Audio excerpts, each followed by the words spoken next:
조선은 우리나라의 역사에서 무려 약 500년을 차지하고 있는 나라죠. 1392년 태조 이성계가 조선을 세웠고요. 세종, 정조 등 수많은 왕을 거쳐 1910년 순종을 마지막으로 멸망할 때까지 조선은 어찌 보면 우리나라 역사 중에서도 지금 우리에게 가장 잘 알려진 역사이기도 합니다. 그런데 이렇게 오랜 역사를 가진 조선이 멸망하던 때만큼은 너무도 고통스럽고 혼란스럽고 아무것도 할 수 없을 만큼 무기력했다는 사실 아시나요? 특히 조선의 26대 왕 고종은 이 모든 조선 만국의 역사의 그 시작과 끝을 함께한 것으로 알려져 있는데요. 그래서 이번 시간에는 고종이 즉위한 직후부터 조선이 어떻게 멸망해 갔는지에 대해서 저와 함께 아주 쉽고 간단하게 알아보겠습니다.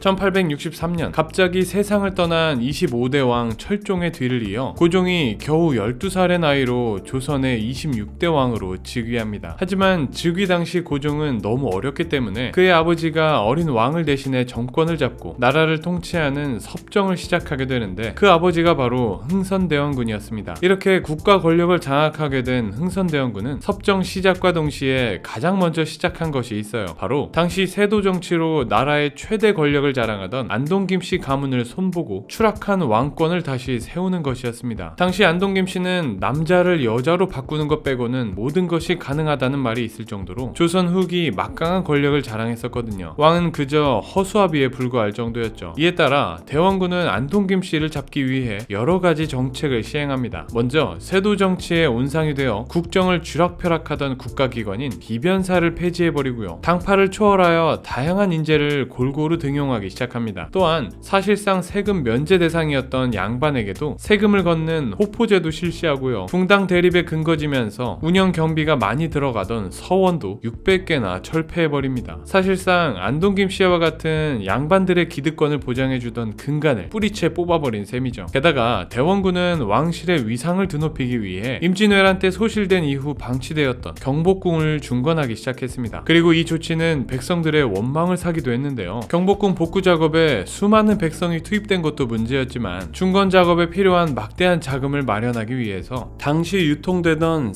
상평통보보다 무려 100배 가치를 지닌 당백전이라는 새로운 화폐를 발행한 게 더 큰 문제였죠. 정부에서 화폐를 마구 찍어내면 시중에 돈이 많아지니 화폐 가치가 뚝뚝 떨어지겠죠. 이는 당시 조선에 엄청난 인플레이션을 유발하게 되었고 이로 인해 쌀값은 1, 2년 만에 무려 6배가 되어버렸습니다. 하지만 그럼에도 불구하고 대원군은 이러한 일련의 조치들로 인해 처음 그의 의도대로 지방의 양반들이 백성을 침탈하는 일을 크게 줄였고 왕권을 강화하는 일에 확실히 성공하게 되었죠. 그런데 이렇게 내부적으로는 일사천리로 일을 처리하던 모습과 달리 대원군은 외교와 근대화에 있어서만큼은 그렇지 못했습니다. 당시 청나라와 일본과 같은 주변국들은 이미 근대화에 접어들었던 상황이었거든요. 하지만 이런 주변국과 달리 당시 대원군은 국제정세에 부응하지 못하고 다른 나라와의 교류나 거래를 거부하는 정책을 펼칩니다. 그리고 이러한 정책은 산업혁명 이후 더 넓은 소비시장을 찾던 서양 국가들과의 마찰을 불러오게 되었는데요. 그에 대한 결과가 바로 1866년 프랑스 함대가 강화도를 공격하게 된 병인양요와 5년 뒤인 1871년 미군이 강화도를 점령한 신미양요입니다. 물론 두 사건 모두 조선의 군사들은 결사저항하긴 했지만 신식 무기와 근대화된 군대를 앞세운 서양의 군대 앞에 무너지며 결국 강화도 기지들은 점령당했었죠. 이후 흥선대원군은 서양과 수교를 맺자고 주장하는 것은 나라를 팔아먹는 것이다 라는 내용의 척화비를 전국에 세우며 통상 수교 거부 정책의 의지를 더욱 불태우게 됩니다. 이렇듯 흥선대원군은 안동김씨 세력 견제에 왕권 강화 등 분명 그 공로는 인정받아 마땅합니다. 하지만 근대화 바람이 불던 19세기에 통상 수교 거부 정책으로 근대화를 지연시켰다는 평가도 꼬리표처럼 따라다니고 있죠. 자, 이제 시간이 흘러 어느덧 고종은 성인이 되었습니다. 그리고 이제 고종 옆에는 우리가 모두 아는 조선의 국모 바로 명성황후가 있었습니다. 사실 흥선대원군이 명성황후를 고종의 아내로 간택한 이유는 따로 있었어요. 당시 대원군은 안동김씨 세력을 견제하기 위해 국정에 간섭하지 않을 만큼 힘이 미약하면서도 왕실의 체면을 높여줄 수 있는 명문 가문을 찾고 있었거든요. 그렇게 찾게 된 게 여흥민씨 집안이었고 이 집안의 여식과 고종을 혼인시키니 이 사람이 바로 명성황후였던 거예요. 그런데 이때까지만 해도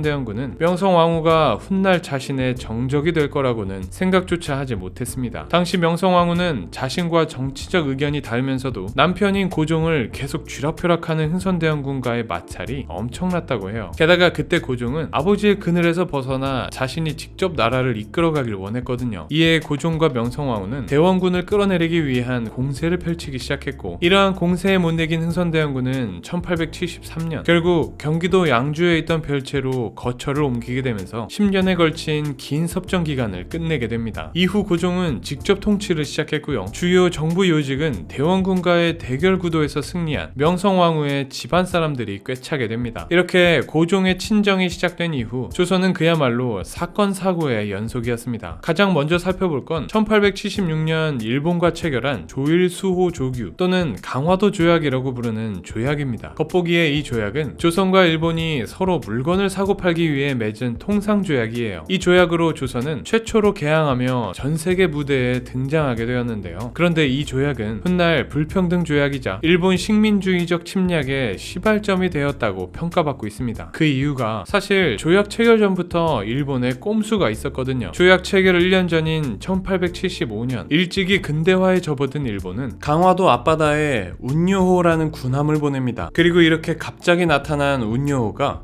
강화도에 침투한 거예요. 이에 조선군도 가만히 있지 않았겠죠. 방어를 위해 대응 사격을 하는 등 교전이 벌어졌는데요. 하지만 이 사건 이후 일본은 오히려 적반하장으로 나오기 시작했어요. 조선이 죄 없는 일본 배에 손해를 끼쳤다며 사과와 배상을 요구한 겁니다. 그리고 항구를 열어 그 손해를 갚으라고 하며 회담을 요구했죠. 조약의 내용 또한 일본의 제국주의 야욕이 담겨있기도 했습니다. 조선을 자주국으로 인정하면서 청나라와 가깝게 지내던 조선을 청나라로부터 떼어놓으려 했고요. 부산 외에도 인천, 원산 등 2개 항구를 더 개항해서 조선의 수도로 더 빨리 진입할 수 있는 통로를 확보하려 했습니다. 하지만 당시 국제정세에 어두웠고 조약이라는 단어조차 모를 정도로 무지했던 조선은 덜컥 이 조약에 사인하게 됩니다. 찝찝하긴 했지만 어쨌든 조선도 이제 개항의 길로 접어들게 되는데요. 이때다 싶었던 고종과 명성왕후는 세상의 변화에 발맞춰 여러가지 개화 정책을 추진하기 시작했습니다. 1880년에는 조선의 근대화를 위한 기관인 통리기무아문을 만들어 개화에 힘을 쏟기 시작했고요. 당시 개항 의지를 가지고 있던 젊은 지식인들을 중심으로 수신사를 만들어 일본으로 견학을 보내기도 했습니다. 그리고 고종은 일본과 청으로부터 들여온 무기를 바탕으로 신식 군대인 별기군까지 만들어 변화를 꾀하죠. 그런데 이렇게 신식 군대가 도입되면서 오히려 구식 군대는 갑자기 찬밥 신세가 되어버렸습니다. 그렇게 구식 군대는 받아야 할 봉급도 1년이 넘도록 못 받으며 서러운 생활을 하고 있었는데, 심지어 월급으로 받아야 할 쌀 대신 썩은 쌀과 모래가 섞인 쌀을 지급받는 일이 벌어진 거예요. 이에 참다 못한 구식 군대가 군사반란을 일으키게 되는데, 이게 바로 1882년 발생한 이모군란입니다. 당시 반란군은 훈련도감, 어영청 등의 군영을 공격하고 상급자들을 없애거나 쫓아내기까지 합니다. 심지어 이들은 흥선대원군을 찾아가 고종과 명성왕후를 대비해달라고 부탁하기까지 합니다. 그렇게 흥선대원군은 약 한 달 정도 재집권하기도 했죠. 그리고 이렇게 반란군의 기세가 엄청나자 다급해진 고종과 명성왕후는 어딘가에 도움을 요청하게 되는데요. 바로 청나라입니다. 당시 고종과 명성왕후는 친청 노선을 걷고 있었거든요. 이러한 조선의 요청에 청나라는 곧바로 도움을 주기 시작하죠. 먼저 청은 반란의 주범으로 흥선대원군을 주목했습니다. 그래서 청은 대원군을 납치한 후 청나라로 압송하여 무려 3년 동안 억류시키죠. 그리고서 청은 조선으로 3천여 명의 군인들을 파병하여 이모군란을 일으킨 반란군들을 전부 진압해버립니다. 하지만 세상에 공짜는 없겠죠. 청나라는 자신들이 도와준 걸 빌미로 조선의 내정에 더 간섭하기 시작했고요. 사실상 조선을 자신들의 속국처럼 간주하게 되었습니다. 정말 개화 이후 바람잘 날 없는 조선. 그런데 우리가 이 개화와 관련하여 알아야 할 것이 하나 있습니다. 당시 조선은 온건개화파와 급진개화파로 나뉘어져 있었다는 건데요. 이에 대해서 쉽게 설명해드리면, 온건개화파는 청나라 노선입니다. 청나라의 양무운동을 개화의 모델로 하면서 옛 체제를 유지한 채 천천히 개화하자는 것이 이들의 주장이고요. 반면 급진개화파는 일본 노선입니다. 이들은 일본의 메이지 유신을 모델로 해서 아예 옛 체제를 뿌리 뽑고 제도부터 근본적으로 빠르게 다 갈아엎자는 주의죠. 하지만 정부에서 이 파벌 간의 균형은 맞지 않았어요. 왜냐하면 당시 가장 막강한 권력을 자랑하던 명성왕후와 그 민씨 가문이 친청 노선을 걷는 온건개화파였기 때문입니다. 상황이 이러다 보니 급진개화파 사람들은 자신들의 의견이 관철되지 않아 분노만 쌓여갔죠. 그러던 1884년 이모군란이 있은 지 약 2년밖에 안 된 시점에 이러한 급진개화파 사람들의 분노가 폭발하는 사건이 생기게 되는데 바로 갑신정변입니다. 갑신정변은 급진개화파 사람들이 민씨 세력을 축출하여 조선을 청나라로부터 독립시키고 새로운 정권을 만들어 빠르게 개화하고자 일으킨 정변이에요. 당시 김옥균과 같은 친일 개화파들은 일본군의 힘까지 빌려 거사를 일으켰고 실제로 고종과 명성황후의 신병까지 확보하는 등 정변은 마치 성공하는 듯 보였습니다. 그런데 정변이 일어나고 불과 이틀 뒤 예상치 못한 사건이 일어납니다. 바로 명성황후의 지원 요청에 응답한 청나라가 고종과 왕후를 구하기 위해 군사 약 1,500명을 보낸 거예요. 정변 세력들은 이에 깜짝 놀라게 되죠. 당시 정변 세력은 일본군을 포함해 약 500명 정도였기 때문에 청군의 상대가 되지 못했고 결국 갑신정변은 정변 단 3일 만에 실패로 끝나게 됩니다. 이때 정변을 주도한 급진개화파 8명은 일본으로 아예 망명해버렸다고 하죠. 이렇게 고종과 명성황후는 이번에도 청나라의 도움으로 그 자리를 지킬 수 있었습니다. 하지만 이번 사건은 청나라로 하여금 조선의 내정에 더욱 깊숙이 간섭하는 계기가 되기도 했죠. 이러한 사건 이후 조선은 그럭저럭 개화를 이어갔습니다. 근대적 학교들이 세워지고 전선이 깔리고 병원이 만들어지는 등 겉으로 보면 나름 평화로운 시간을 보냈죠. 하지만 여전히 내부적으로는 문제가 심각했습니다. 세금 제도와 토지 제도는 문란했고 지방 곳곳에서는 탐관오리가 판을 쳤죠. 국가 재정은 줄줄 새고 있었고 민생은 점점 힘들어져만 갔습니다. 그러던 1894년 도저히 정부에서 이러한 문제들을 해결하려는 의지가 보이지 않자 백성들 사이에서 세상을 바꾸려는 움직임이 일기 시작했는데 바로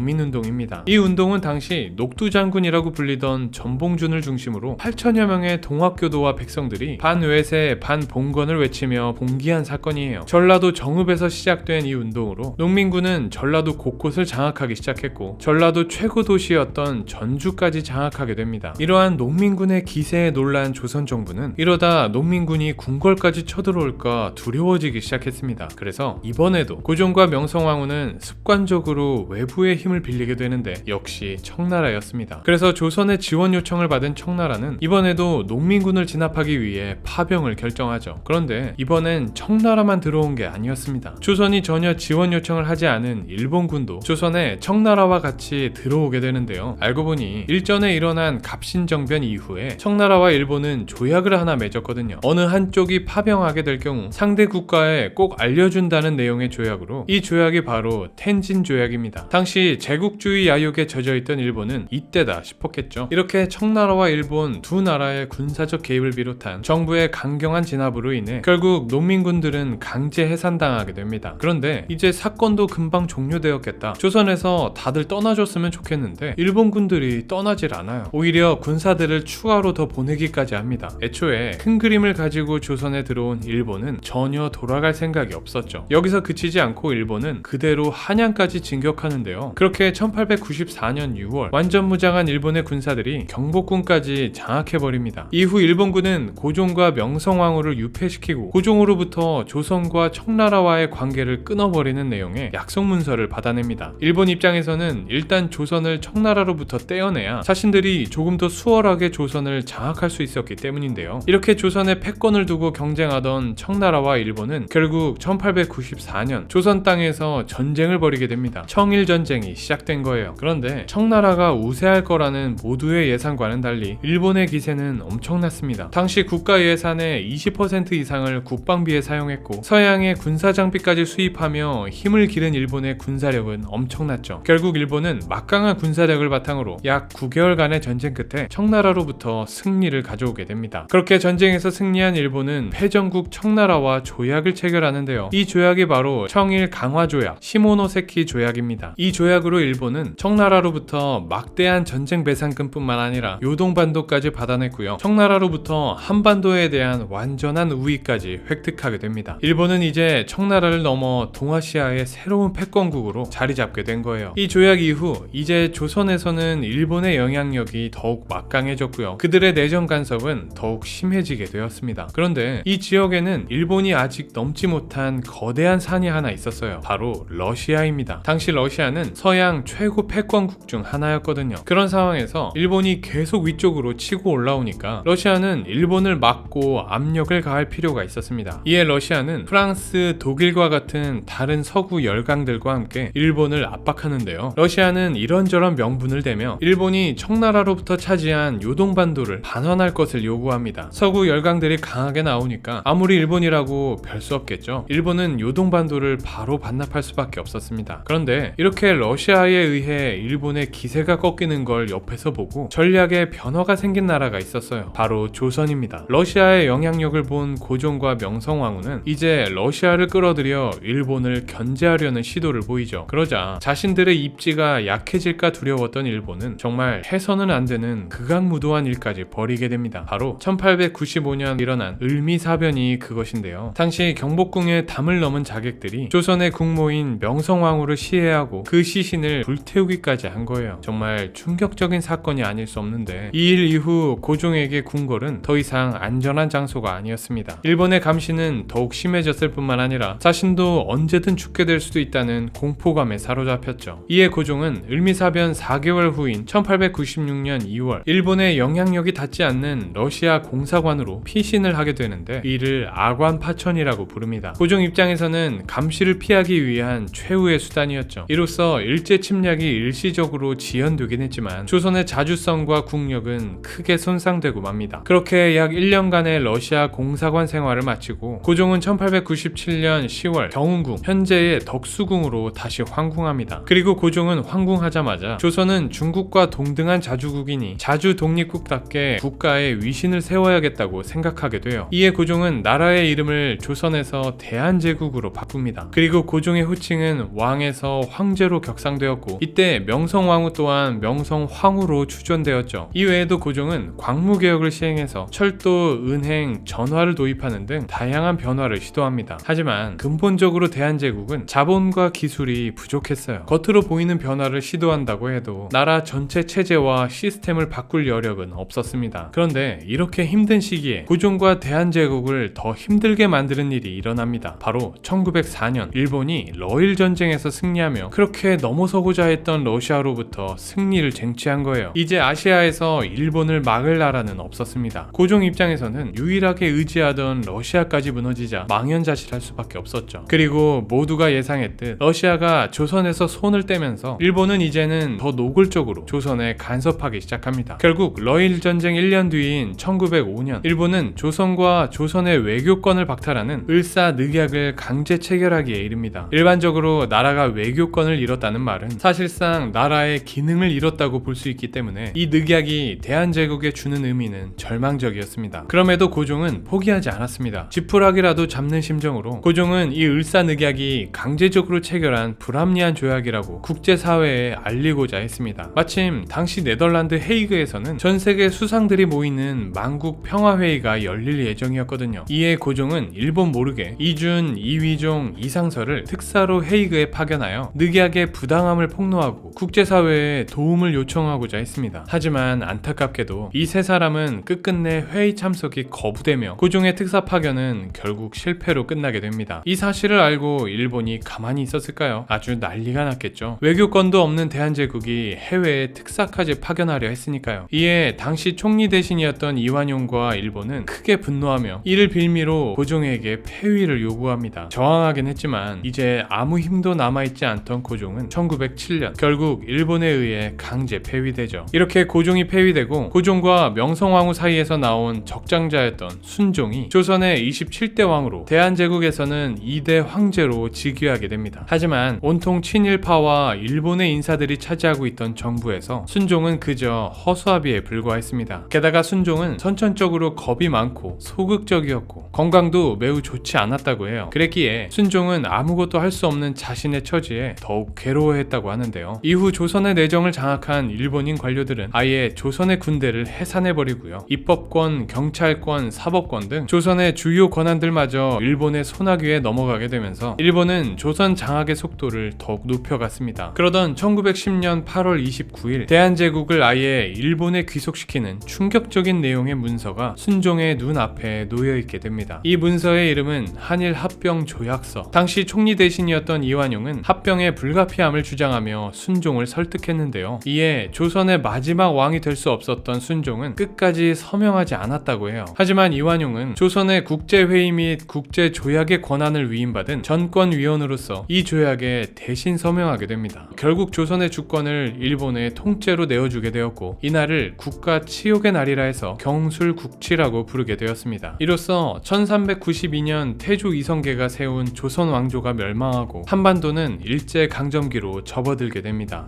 지금까지 고종 황제가 즉위한 다음부터 조선이라는 나라가 멸망할 때까지의 과정을 간단하게 살펴보았습니다. 오늘 소개해드린 영상은 역사 베스트셀러 1위였던 요즘 어른을 위한 최소한의 세계사의 다음 시리즈, 요즘 어른을 위한 최소한의 한국사를 참고하여 만들어졌습니다. 이 책은 56만 역사 유튜브 크리에이터 쏨 작가의 지식사전에 임소미 작가님의 책으로 이번에는 수천 년 한국사의 결정적 장면들을 빠짐없이 담은 한국사 책인데요. 치열했던 삼국시대부터 고려와 조선까지 국가별 흥망성쇠를 따라가다 보면 오늘날을 살아가기 위해 꼭 필요한 한국사가 이 책 한 권으로 단숨에 정리되는 기적을 경험할 수 있습니다. 영화나 드라마를 보는 것처럼 빠른 속도감으로 이야기가 전개되기에 교과서에서는 느낄 수 없는 역사의 참재미를 제대로 느낄 수 있는 책이죠. 오늘 영상을 보시고 조선 후기 이외에도 우리나라의 역사를 재미있게 접하고 싶으시다면 영상 설명과 고정 댓글에 책 구매 링크를 달아놓을 테니 구매하셔서 어렵게 느껴졌던 한국사와 더 친해지는 계기가 되시길 바랍니다. 오늘은 여기까지고요. 지금까지 지식세포였습니다. 감사합니다.